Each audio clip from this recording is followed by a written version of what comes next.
Assalamu alaikum, I'm Aisha and you're watching Samaa News. Here are today's headlines.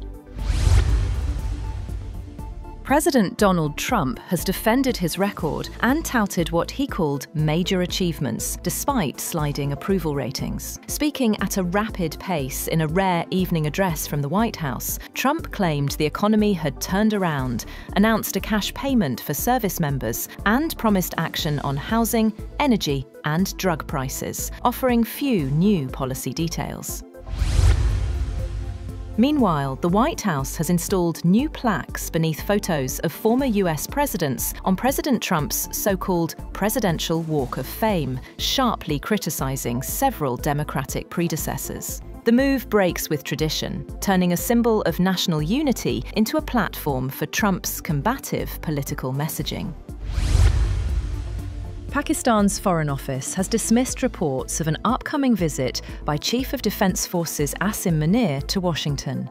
The spokesperson said there is no confirmed information regarding any visit by Chief of Defence Forces and Army Chief Field Marshal Asim Munir to Washington. Rejecting a Reuters report, the spokesperson said the claim was incorrect. He said there is no information about the planning or finalisation of any such visit, emphasising that the government officially announces all high-level visits through proper channels. Any confirmed development regarding official visits would be communicated transparently. European Union leaders are facing a critical decision on whether to use frozen Russian assets to support Ukraine. At a summit in Brussels, EU leaders will decide whether those assets should be used to lend billions of euros to Ukraine, aimed at keeping its war effort financially afloat.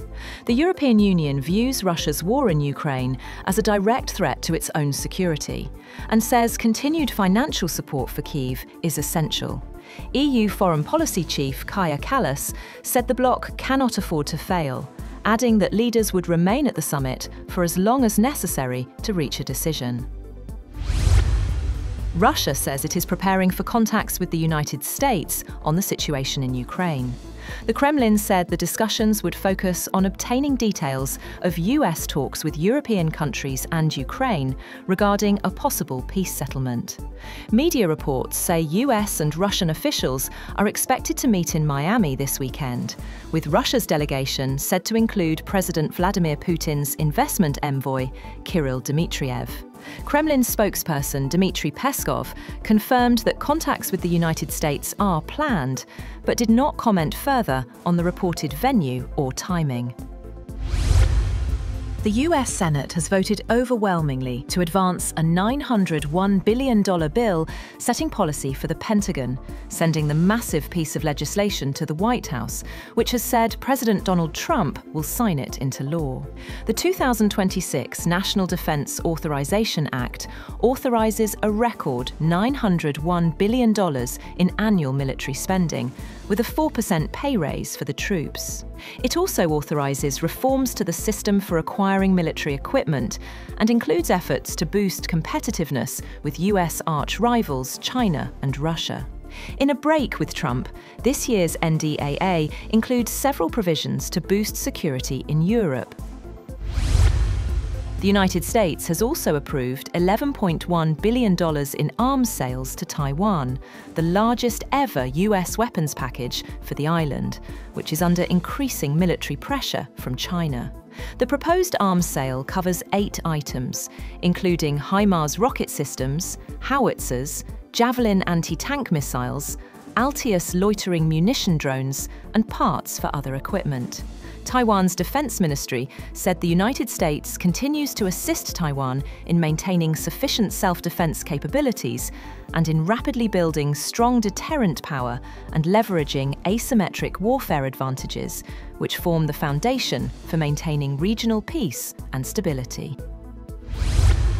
Australian Prime Minister Anthony Albanese has promised a crackdown on hate speech in the wake of an attack on a Jewish holiday event at Sydney's Bondi Beach, as the youngest of 15 victims was laid to rest. Albanese said the government will seek to introduce legislation that makes it easier to charge people promoting hate speech and violence. Penalties would be increased, cancelling or refusing visas would be made easier, and a regime for targeting organisations whose leaders engage in hate speech would be developed, he said.